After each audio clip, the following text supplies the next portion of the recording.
Hello everyone, disclaimer पढ़ें और follow करें। नेक्स्ट टॉपिक हम पढ़ रहे हैं coagulated added sedimentation.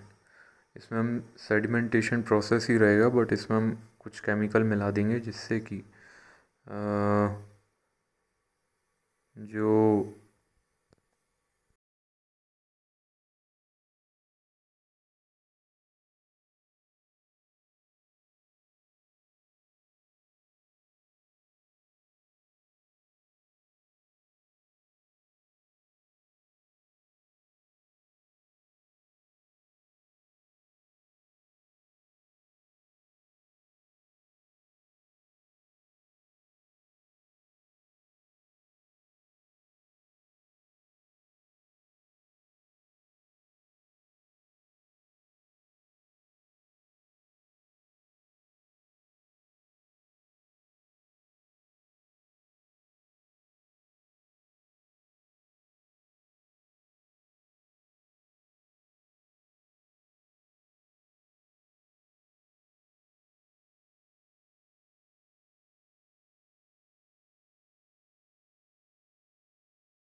Colloidal particles को हटाने में मदद मिलेगी। कोलाइडल पार्टिकल्स बहुत बारीक पार्टिकल्स रहते हैं और ग्रेविटी से नीचे सेटल नहीं होते हैं। कोएगुलेंट या कोई केमिकल मिलाने से हम एक फ्लॉक बना लेते हैं। फ्लॉक चिपचिपा पदार्थ रहता है। तो ये चिपचिपा पदार्थ आपस में जो कोलाइडल पार्टिकल्स हैं उनको चिपकाता है और एक बड़ा पार्टिकल्स बनाता है, और ये बड़ा पार्टिकल्स नीचे बेस पे सेटल हो जाता है और पानी इससे साफ़ होता है। तो इसकी हम एक रीडिंग लेते हैं। Coagulation is a process by which the particle becomes destabilized and begin to clump together। तो ये जो इसमें लिखा पार्टिकल्स बिकम डीस्टेबलाइज, तो ये कोलाइडल पार्टिकल्स की बात हो रही है। तो कोलाइडल पार्टिकल्स डीस्टेबलाइज होता है और एक साथ जुड़ के एक बड़ा पार्टिकल बनाता है फ्लॉक के साथ। आगे लिखा है Coagulation is an essential component in water treatment operation. Evaluation and optimization of the coagulation rapid mixing step of the water treatment process include a variety of aspects. Optimum coagulant dose are critical to proper flock formation and filter performance. The maintaining the proper control of these chemical can mean the difference between an optimized surface plant and a poorly run surface plant. Inadequate mixing of the chemical and their addition at inappropriate point in the treatment plant can also limit the performance। तो यहाँ पे बात ये हो रही है कि coagulation काफ़ी इम्पॉर्टेंट प्रोसेस है, और कोएगुलेशन करने के लिए हमें जो केमिकल जो हम डाल रहे हैं उसको हम कहते हैं कोएगुलेंट। कोएगुलेंट का ऑप्टिमम कंटेंट डालना है। ऑप्टिमम कंटेंट वो कंटेंट रहता है जिससे कि मैक्सिमम फ्लॉक बनता है। और अब जब ऑप्टिमम कंटेंट डालेंगे तो उससे पानी सबसे अच्छी तरह से साफ़ होगा। ऑप्टिमम कंटेंट निकालने के लिए हम जार टेस्ट करते हैं, वो हम आगे देखेंगे। अब इसमें लिखा है what are the factor which affect the coagulant. Coagulation को कौन कौन से कारण प्रभावित करते हैं। पहला लिखा है क्वालिटी ऑफ कोएगुलेंट, दूसरा काइंड ऑफ कोएगुलेंट, तीसरा pH of water, time of mixing and flocculation, अगला amount, character of colour and turbidity of water, अगला टेम्परेचर, अगला वायलेंस ऑफ एगिटेशन।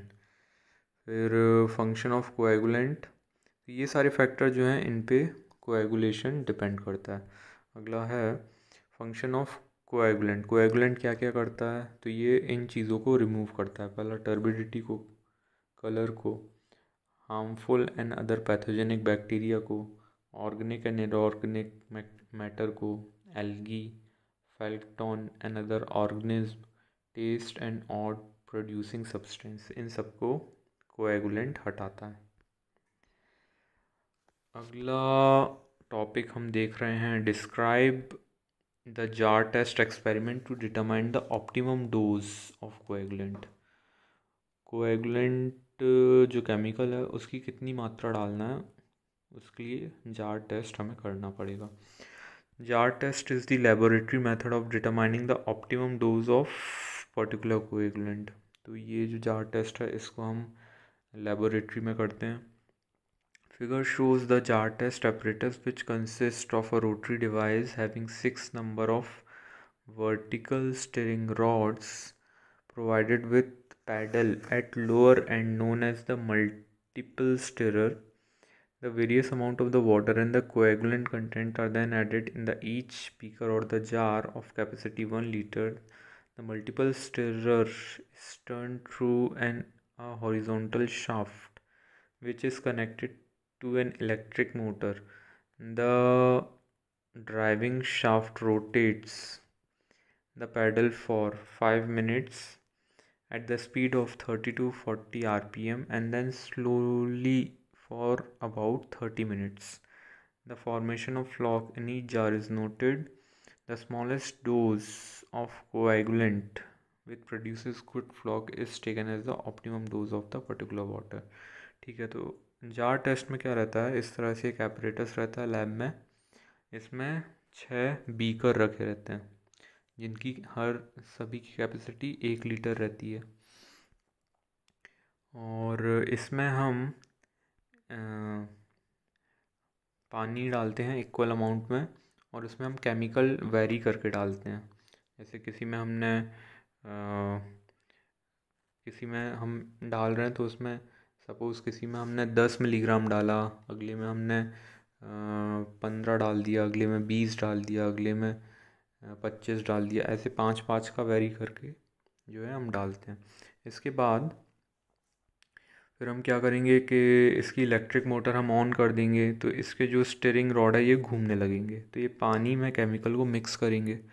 फिर हमें क्या करना है कि 5 मिनट तक 30 से 40 आरपीएम तक हमें इसको रोटेट करवाना है। फिर हमें 30 मिनट तक स्लोली हमें इसमें रोटेशन देना है।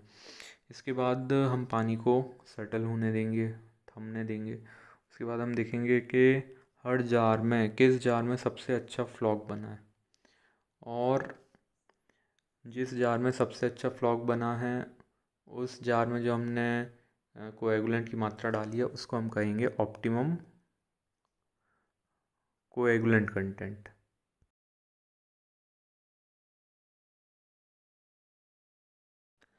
और उसी ऑप्टिमम कंटेंट को हम ट्रीटमेंट प्लांट में यूज़ करेंगे।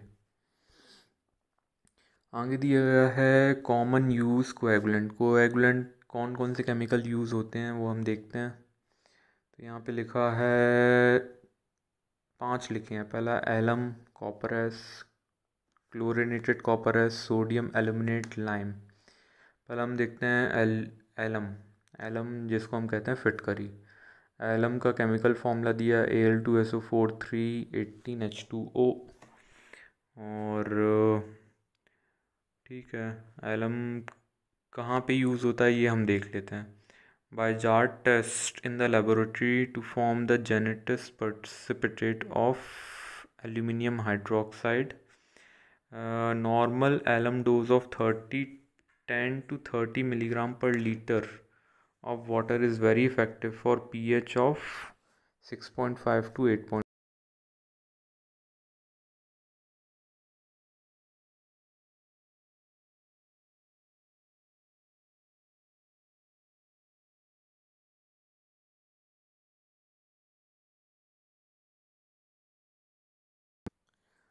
Alum also reduces color taste odd and alum is cheap and flock formed is very stable। ये सब क्या है इसके एडवांटेज हैं कि एलम का जो डोज़ है 10 से 30 मिलीग्राम पर लीटर पानी में हम डालते हैं और इसमें पानी की रेंज 6.5 से 8.5 के बीच होनी चाहिए। एलम काफ़ी सस्ता होता है और इससे जो फ्लॉक बनता है वो स्टेबल होता है। एलम से कलर टेस्ट और ऑड भी हटती हैं, कम होती हैं। पर इसका डिसएडवांटेज ये है कि it is difficult to dewater the sludge form, के एलम को यूज़ करने से जो स्लज बनता है, स्लज का मतलब बन रहता है कि जो जैसे हम देखते हैं कि जिस भी टंकी में वो पानी रहेगा जिसमें कोएगुलेशन हो रहा है वहाँ पे एक परत जम जाएगी केमिकल की, तो वो परत जो है हटानी पड़ेगी, उसको हम कहते हैं स्लज। तो उसलिए स्लज हटाना पड़ता है, ये इसका डिसएडवांटेज है। ठीक है, ये एलम हो गया। अगला हम देख रहे हैं कॉपर एस। कॉपर एस का केमिकल फॉर्मूला है FeSO4 7H2O। कॉपर एस कहाँ यूज़ होता है ये हम देख लेते हैं। हाँ, ये लिखा है यहाँ पे कि copper as is extensively used as coagulant for raw water that are not colored. It is generally cheaper than alum and the function are effective in the pH of 8.5 and above. For colored raw water, it is however not used and it does not give the satisfactory result.